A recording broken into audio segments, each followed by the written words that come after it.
আসসালামু আলাইকুম। সিএলটিভি 24 থেকে আমন্ত্রণ জানাচ্ছি আমি তানিশা সুলতানা আফিফা। চট্টগ্রাম মহানগর এলপি গ্যাস ডিস্ট্রিবিউটর ডিলার অ্যাসোসিয়েশনের উদ্যোগে আলোচনা সভা অনুষ্ঠিত।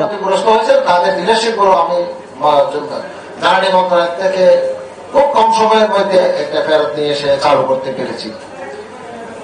ওদের মধ্যে আজকে এই আশা রেখে আসার 31 আগস্ট 2025 ইংরেজি রবিবার বিকেল 4 ঘটিকায় চট্টগ্রাম মহানগর LP gas distributor dealer association Chittagong মহানগরীর আগ্রাবাদ সৌদি বাংলা হোটেলে এক আলোচনা সভা অনুষ্ঠিত হয়।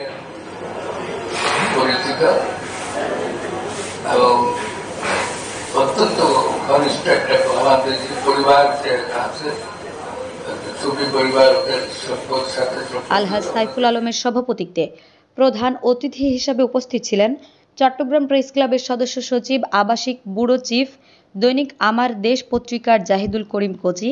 বিশেষ অতিথি হিসেবে উপস্থিত ছিলেন শ্রম মন্ত্রণালয় অধিদপ্তরের উপপরিচালক মকসিদুল আলম, চট্টগ্রাম বিস্ফোরক পরিদপ্তরের প্রধান ইন্সপেক্টর মোহাম্মদ তুফাজ্জল হোসেন, শ্রম অধিদপ্তর অ্যাকাউন্টেন্ট রেজাউনুল হক, সাংগঠনিক সম্পাদক সৈয়দ এজাজুল হক, অর্থ সম্পাদক মোহাম্মদ আবু শাহেদ, সহ অর্থ সম্পাদক মোহাম্মদ ইব্রাহিম, শহীদুল ইসলাম ফারুকি, সহ প্রচার সম্পাদক কামাল ভুইয়া, আন্তর্জাতিক বিষয়ক সম্পাদক মোহাম্মদ মহিউদ্দিন সুজন, সদস্য একেএম নিজামুদ্দিন তুষার, শাহাদাত হোসেন, মোহাম্মদ তানভীরুল করিম, নাসির উদ্দিন সীতাকুণ্ড এলপিজির সম্মানিত উপদেষ্টা, মমতাজ উদ্দিন, আব্দুল মোতালেব ফারুক, মোহাম্মদ আসলাম, মোহাম্মদ আসিফ, বিপ্লব কুমার দত্ত।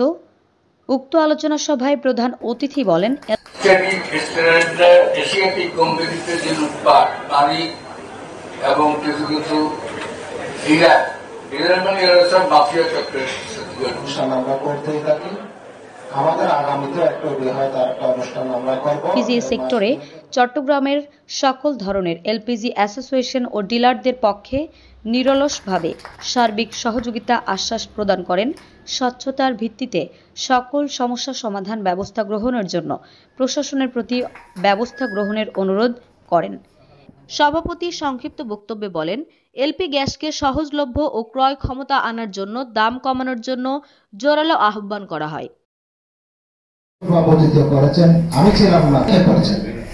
আমরা ইতিমধ্যে অনেক সমস্যা সমাধানের কথা শুনতেছি এবং পরিকল্পনা 3 মাসের একটা আওয়াজ আমাদেরকে করেছে না হওয়া পর্যন্ত আমাদের মাঝে